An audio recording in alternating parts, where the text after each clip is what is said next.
আসসালামু আলাইকুম রহমতুল্লাহ। 2025 সালের শুভেচ্ছা। আজ পহেলা জানুয়ারি 2025 এবং সেই সাথে শীতেরও শুভেচ্ছা। আজ পহেলা জানুয়ারি আর খুব সকাল থেকেই প্রচন্ড শীত পড়া শুরু হয়েছে এবং উত্তরা হিমেল হাওয়া বইতেছে। এটা হচ্ছে, আমরা জানি বাংলাদেশের জানুয়ারি মাসটা হচ্ছে শীতলতম মাস এবং এপ্রিল হচ্ছে বাংলাদেশের সবচেয়ে উষ্ণতম মাস। আর এই জানুয়ারি মাসটাতে প্রত্যেক বছরই কিন্তু প্রচন্ড ঠান্ডা থাকে, বাংলাদেশে প্রচন্ড ঠান্ডা থাকে। এবং একটা রেকর্ড আপনাদের স্মরণ করে দিচ্ছি, সেটা হচ্ছে এই জানুয়ারি মাসে 2018 সালের 8 জানুয়ারিতে বাংলাদেশের স্বাধীনতা পরবর্তী সময়ের প্রায় 50 বছরের ইতিহাসে সবচেয়ে সর্বনিম্ন তাপমাত্রা এসেছিল পঞ্চগড়ের তেঁতুলিয়াতে। সেটা হচ্ছে মাত্র 2.6 ডিগ্রি সেলসিয়াসে নেমে এসেছিল, যেটা আমরা বলতে পারি প্রচন্ড ঠান্ডা।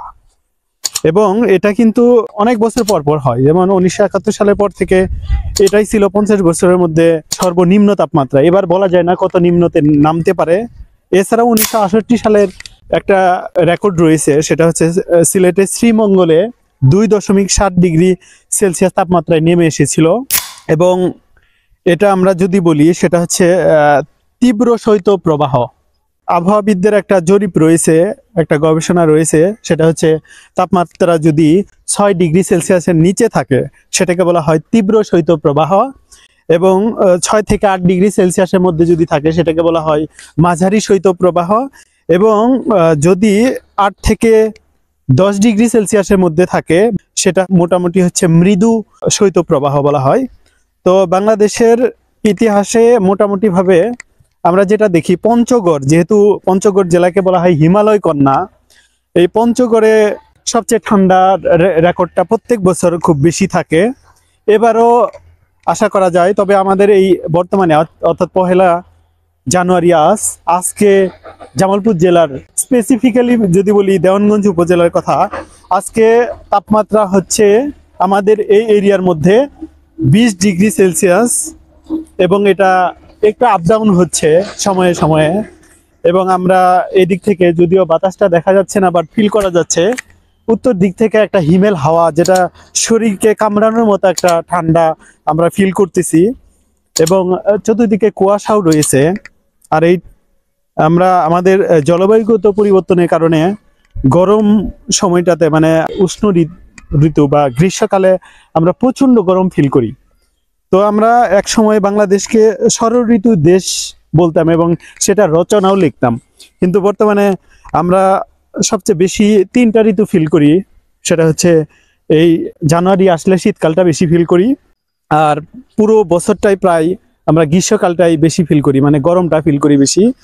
আর আরেকটা হচ্ছে বর্ষাকালটা, মানে বৃষ্টির সিজনটাতে আমরা বেশি ফিল করি। এই 3টা সিজনই মনে হয় আমাদের মধ্যে সবচেয়ে বেশি ফিল করার। আর একটা হচ্ছে হেমন্তকালে যখন ফসল আমরা ঘরে তুলি, সেটা কিছুদিন আগেই চলে গেল, যেটা ওটা শুধু ফসল দেখে আমরা চিনতে পারি, তাছাড়া চেনার কোনো উপায় থাকে না। গ্রীষ্মকালের গরম থেকে বাঁচার জন্য কিছু উপায় অবলম্বন করতে পারি, আবার শীত থেকে বাঁচার জন্য কিছু উপায় আমরা অবলম্বন করতে পারি। শীতের মধ্যে সবচেয়ে যারা শিশু রয়েছে তাদেরকে অবশ্যই নিরাপদে রাখার চেষ্টা করব, এবং যারা বয়স্ক মানুষ আছে, আমরা সবচেয়ে প্র্যাকটিক্যালি আমরা একটা বিষয় ফিল করি, এই শীতকালটায় মৃত্যুর সংখ্যাটা কেমন জানি এলাকার মধ্যে বেড়ে যায়। আমরা প্রত্যেক বছরই এটা ফিল করি। বিশেষ করে বয়স্ক মানুষগুলো আমরা দেখি যে শীতকালটাই বেশি তারা মারা যায় অন্য অন্য ঋতুর তুলনায় বা অন্য অন্য সময়ের তুলনায়। তো আমরা যারা বয়স্ক মানুষ আছে তাদেরকে অবশ্যই যত্ন নিব এই সময়টাতে।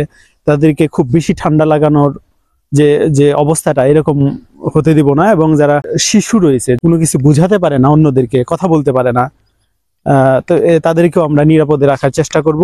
আর শীতের এই আবহাওয়াতে, শীতের এই সিজনে আবহাওয়াবিদরা মোটামুটি একটা ধারণা দিয়েছে যে এবারে পুরোটা জানুয়ারি মাসটাই মোটামুটি ভাবে মাঝারি হোক আর তীব্র শৈত্য প্রবাহ হোক, এটা হওয়ার সম্ভাবনা খুব বেশি রয়েছে।